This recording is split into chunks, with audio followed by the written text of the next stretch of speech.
خلاص انت اتجوزت زوجة تانية غير زوجتك الأولانية. يا عم ألف مبروك، أنا مش ضد إنك تتجوز تاني. عادي خالص، انت من حقك إنك تتجوز واحدة واتنين وتلاتة وأربعة.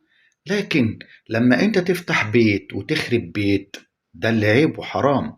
لما انت تتهم زوجتك الأولانية إن هي بتعمل لك أعمال وبتعمل لك أسحار، وبالتالي ولا تاكل ولا تشرب ولا حتى تغير هدومك عندها، ده اللي عيب وحرام. كذلك كمان لما الأمر يتطور معاك مع زوجتك الأولانية إنك تقاطعها وتقاطع عيالك اللي من صلبك منها، ولا تجيب لهم أكل ولا شرب ولا أي حاجة خالص، ده برضو اللي عيب وحرام. خلي بالك، أنا بقولك مش ضد كده، مش ضد إنك تتجوز على زوجتك الأولانية، لكن اللي أنا ضده إنك تفتح بيت وتخرب بيت. سلام عليكم.